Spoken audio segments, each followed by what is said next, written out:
Paano kung tama si Senador Marcoleta sa kanyang pananaw tungkol sa proseso ng pagpaparehistro at mas malawak na pagkilala sa West Philippine Sea sa ilalim ng international law? Paano kung ang mga kritisismo laban sa kanya, kabilang ang paratang na siya ay maka-China, ay produkto lamang ng maling interpretasyon sa legal na estratehiya? Sa gitna ng tensyon sa geopolitics, UNCLOS at soberanya ng Pilipinas, mahalagang paghiwalayin ang emosyon sa legal na realidad. Sa dokumentaryong ito, susuriin natin ang tunay na konteksto ng kasalukuyang diskurso at bubuo ng parallel timeline. Ano ang maaaring mangyari kung ang kanyang mga argumento ay mapatunayang tama sa mas malawak na entablado ng internasyonal na mga batas? Yan ang ating tatalakayin. Dito lang sa Info News Commentary.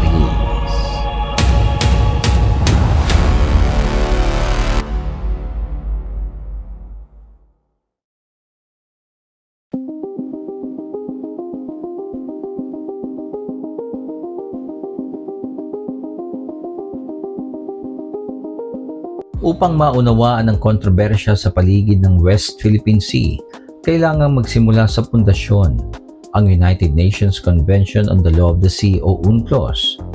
Ito ang pangunahing internasyonal na kasunduan na nagtatakda ng maritime zones, kabilang ang EEZ o Exclusive Economic Zone, na nagbibigay sa mga bansa ng sovereign rights sa paggamit ng yamang dagat hanggang 200 nautical miles mula sa kanilang baybayin.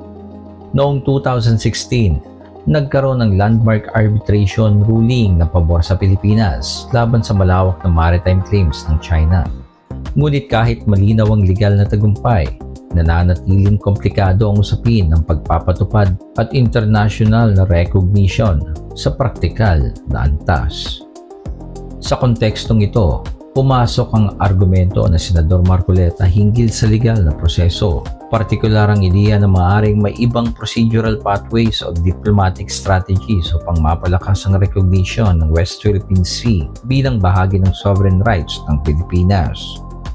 Ang mga pahayag na ito ay nagdulot ng debate. May mga sumuporta at may mga kritiko na nag-akusa sa pagiging maka-China di umano ng senador. Ngunit paano kung sa isang parallel timeline, ang legal reasoning na kanyang binibigyang diin ay mapatunayan bilang mas estratehikong hakbang? Sa senaryong ito, ipagpalagay natin na ang kanyang pananaw ay nakabatay sa mas technical na pagbasa ng international law, na ang recognition ay hindi lamang nakukuha sa arbitration ruling, kundi sa patuloy na institutionalization sa UN processes, diplomatic filings, at consensus building sa international community. Kung tama ito, maaaring ipakita na ang tunay na laban ay hindi lamang legal victory, kundi legal consolidation. Unang epekto nito ay sa diplomatic strategy ng Pilipinas. Sa halip na purely confrontational narrative laban sa China, maaaring magkaroon ng dual-track approach.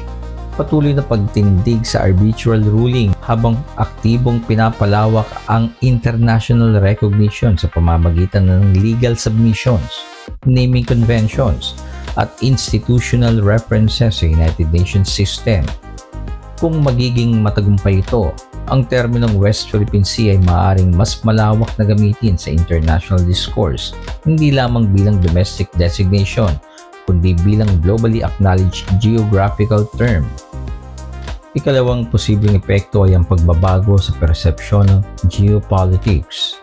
Kung mapatunayan na ang legal strategy na iminungkahi ng senador ay hindi maka-China, kundi mas nuanced sa diplomatic maneuver, maaaring magbago ang framing ng debates sa loob ng bansa. Ang mga akusasyon na ang ganitong pananaw ay pro-China ay maaaring mapalitan ng pagtingin na ito ay pragmatic legal realism, isang pagtatangkang gamitin ng international system sa paraang mas epektibo sa pangmatagalang panahon. Mahalaga ring suriin ang papel ng domestic politics sa ganitong usapin. Sa Pilipinas, ang foreign policy debates ay madalas nagiging polarized. Kapag ang isang politiko ay nagmumungkahi ng alternatibong legal approach, madalas itong nabibigyan ng political labels. Sa parallel timeline, kung saan tama ang posisyon ni Marcoleta, maaaring lumitaw ang aral na ang legal discourse ay kailangang ihiwalay sa partisan narratives upang mas malinaw na mapag-aralan ang mga posibleng solusyon. Sa larangan ng international law, ang recognition ay kadalasang incremental. Hindi sapat ang ruling lamang. Kailangan ng consistent diplomatic reinforcement. Kung ang Pilipinas ay magiging mas agresibo sa pag-file ng official communication sa UN, pag-update ng maritime charts, pag-secure ng third-party acknowledgements mula sa ibang bansa, ang West Philippine Sea ay maaaring unti-unting maging normalized sa termino sa global usage.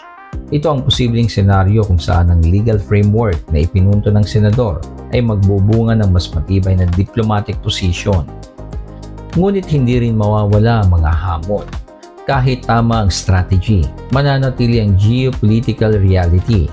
Ang South China Sea ay mahalagang ruta sa global trade at mayroong overlapping claims mula sa iba't ibang bansa. Ang anumang hakbang ng Pilipinas ay kailangang balanse ng legal assertion at regional stability. Sa parallel timeline, ang tagumpay ng legal recognition ay maaaring magdulot ng mas matinding diplomatic pressure. Ngunit maaari rin itong magpalakas ng bargaining power ng Pilipinas sa multilateral negotiations. Para sa publiko, ang pinakamahalagang epekto ay ang pagbabago ng pag-unawa sa kung paano gumagawa ang international law. Maraming Pilipino ang umaasang ang legal victory ay agad na magre-resulta sa enforcement. Ngunit ang realidad ay mas komplikado. Kung tama ang pananaw na ang proseso ng recognition ay multi-stage at nangangailangan ng strategic patience, maaring mabago ang expectation ng mga mamamayan tungkol sa timeline ng tagumpay. Sa mas malawak na perspektibo, ang ganitong parallel timeline na nagpapakita ng isang mahalagang ideya. Ang geopolitics ay hindi lamang laban sa ideolohiya, kundi laban ng legal interpretation at diplomatic execution. Ang pagiging epektibo ng isang stratehiya ay hindi agad nasusukat sa popular opinion, kundi sa long-term outcomes. Kung sakaling mapatunayan na ang mga kritiko ay nagkamali sa kanilang parata, maaari rin itong magbigay ng aral tungkol sa diskurso sa politika na ang mabilis na pag-label ay maaaring maglimita sa mas malalim na pag-unawa sa complex policy debates.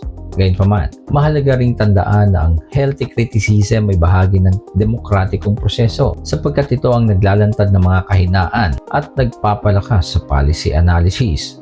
Sa huli, ang parallel timeline kung saan tama si Senador Marcoleta ay hindi lamang kwento ng isang individual na politiko, kundi kwento ng isang bansa na patuloy na naghahanap ng pinakamabisang paraan upang ipaglaban ang soberanya nito sa isang komplikadong internasyonal na arena.